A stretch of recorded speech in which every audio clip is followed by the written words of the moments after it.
UP चुनाव में चुनाव हो और फोकस में अयोध्या ना हो, नामुमकिन। राम की नगरी फिर चर्चा में है। प्रदेश के सीएम और फायर ब्रांड नेता योगी आदित्यनाथ यहां से चुनाव लड़ सकते हैं। बीजेपी ने यूपी चुनाव के मद्देनजर 172 सीटों पर उम्मीदवारों के नाम तय कर लिए हैं। सीएम योगी आदित्यनाथ को भी चुनावी रण में उतारने की तैयारी है।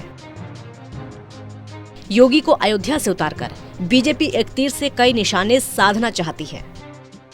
प्रधानमंत्री को काशी से उतारकर केंद्र की सत्ता हासिल करने वाली बीजेपी अब उसी फॉर्मूले को योगी को अयोध्या से लड़ाकर राज्य में दोहराना चाहती है। क्या है बीजेपी की पूरी स्ट्रेटेजी? उत्तर प्रदेश में 7 चरणों में चुनाव होगा। इसकी शुरुआत 10 फरवरी को राज्य के पश्चिमी हिस्से के 11 जिलों की 58 सीटों पर मतदान के साथ होगी। दूसरे चरण में 14 फरवरी को राज्य के 55 सीटों पर मतदान होगा। पार्टी ने जिन 172 सीटों पर उम्मीदवारों के नामों को अंतिम रूप दिया है, उनमें से ज्यादातर पर पहले और दूसरे चरण में मतदान होना है। पार्टी सीएम योगी को अयोध्या से उतारने की तैयारी में है। ये बात कई मायनों में अहम है। पिछले 18 साल में योगी राज्य के पहले सीएम होंगे जो चुनावी रण में उतरेंगे। इसके पहले मुलायम सिंह यादव 2004 में गुन्नौर उपचुनाव से लड़े थे। योगी समेत पिछले 3 मुख्यमंत्रियों ने विधानसभा चुनाव नहीं लड़ा था। 2007 में मायावती पूर्ण बहुमत के साथ सीएम तो बनी, लेकिन वो विधान परिषद के रास्ते सदन पहुंची। इसके अलावा 2012 में अखिलेश यादव और 2017 में खुद योगी आदित्यनाथ ने चुनाव नहीं लड़ा था। रिजल्ट के बाद इन दोनों ने भी अपर हाउस का रास्ता चुना था। लंबा खेल खेल रही बीजेपी।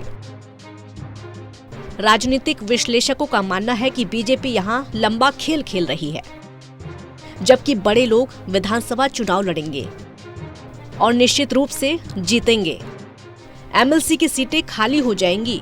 फिर इन सीटों को बीजेपी नेताओं के अगले बैच द्वारा भरा जा सकता है, जो कैडर अपने मूल को मजबूत करने में मदद कर सकता है और विधानसभा में महत्वपूर्ण कानून और विधेयकों को पारित करने में सहायता कर सकता है।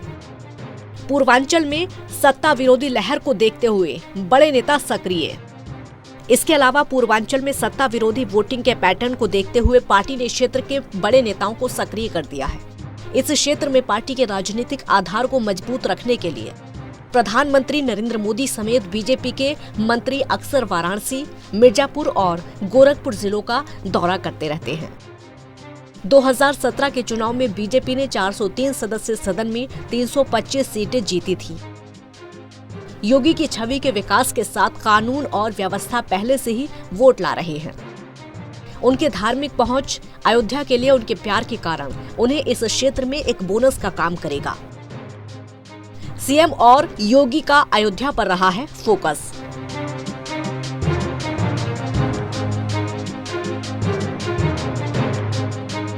अवध और पूर्वांचल के लिए राम मंदिर एक बड़ा मुद्दा। राम मंदिर का निर्माण कार्य विधानसभा चुनाव पर एक मजबूत छाप छोड़ेगा। विशेष रूप से अवध क्षेत्र के लिए राम मंदिर निर्माण एक बहुत बड़ा विकास है। 2017 में बीजेपी ने उत्तर प्रदेश में आंशिक रूप से बड़ी जीत हासिल की। इस क्षेत्र की 137 सीटों में से 116 सीटें जीतने में सफल रही थी। सीएम बनने के बाद योगी करीब 30 बार अयोध्या जा चुके हैं। अयोध्या को वाइब्रेंट बनाने के लिए राज्य की तिजोरी के मुंह खोल दिए हैं। राज्य के हर बजट में अयोध्या के लिए नए ऐलान हुए। 2017 से दीपोत्सव का आयोजन शुरू किया गया। इसमें हर साल दीपों की संख्या बढ़ाकर पिछला रिकॉर्ड तोड़ा गया। इसके जरिए राज्य में हलचल पैदा हुई, लोगों को जश्न मनाने का मौका मिला। एक के बाद एक स्कीम से अयोध्या को चमकाने के लिए पूरी ताकत झोंक दी गई। 201 करोड़ की लागत से भजन संध्या स्थल तैयार हुआ। 104 करोड़ की लागत से रेलवे स्टेशन को नया लुक दिया गया। 600 करोड़ जमीन पर मर्यादा पुरुषोत्तम श्रीराम एयरपोर्ट पर काम चल रहा है।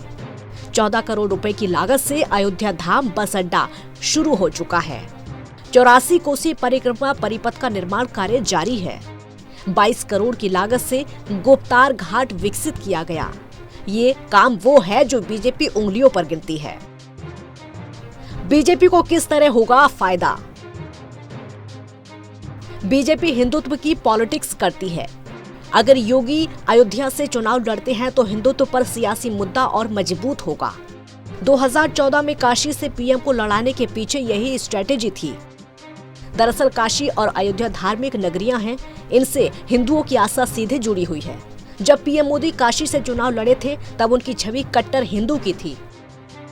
उनके काशी से उतरने से हिंदुओं में सीधा मैसेज गया था। इस कदम ने जातियों से उठकर हिंदुओं को एक छतरी के नीचे लाने का काम किया था। वही फार्मूला बीजेपी अब अयोध्या में दोहराना चाहती है। योगी के अयोध्या से चुनाव लड़ने से बीजेपी को जिस तरह का फायदा होगा वो उनके और कहीं से लड़ने से नहीं होगा। बीजेपी ने शायद काफी समय पहले से ही तैयारी कर ली थी। अब योगी को अयोध्या से चुनाव में उतारकर वो अपने इस प्लान को अमलीजामा पहनाने वाली है।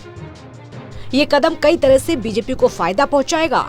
इसके चलते यूपी विधानसभा चुनाव में अयोध्या सबसे बड़ा केंद्र हो जाएगा। ये धार्मिक नगरी पहले भी हिंदू राजनीति का केंद्र रही है। ये भी सच ही है कि इसका सबसे ज्यादा फायदा बीजेपी को ही मिला है। योगी के अयोध्या से चुनाव लड़ने पर जिले में शुरू की गई विकास परियोजनाओं का बीजेपी को फायदा मिल सकता है। तमाम मंचों पर बीजेपी अयोध्या के विकास की चर्चा छेड़ सकती है। इतना ही नहीं, बीजेपी को ये एक तरह की लहर पैदा करने में मदद करेगा। एक तीर से कई निशाने लगाने की कोशिश। यूपी के अवध इलाके का अयोध्या सबसे बड़ा केंद्र है। अवध क्षेत्र में विधानसभा की 82 सीटें हैं। योगी को अयोध्या से उतारकर बीजेपी एक तीर से कई निशाने साधना चाहती है। अयोध्या से जुड़े कई जिले हैं जहां बीजेपी के वर्तमान प्रत्याशियों का चुनाव जीतना मुश्किल है। हालांकि अयोध्या से योगी के चुनाव में उतरने की हवा का रुख पूरी तरह बदल सकता है। इन जिलों और इलाकों में इसका सीधा असर पड़ेगा। इनमें अंबेडकर नगर, सुल्तानपुर, बाराबंकी, गोंडा और बहराइच इत्यादि शामिल हैं। ये एंटी इनकम्बेंसी को थामने का काम करेगा। महंगाई, बेरोजगारी जैसे बड़े मुद्दे हैं जिन्हें लेकर लोगों में निश्चित तौर पर गुस्सा है। इसके चलते पार्टी को काशी से मोदी, अयोध्या से योगी के नारे को भी आगे बढ़ाने में मदद मिलेगी। अयोध्या से असर पूर्वी यूपी तक हो सकता है। Special desk, total news.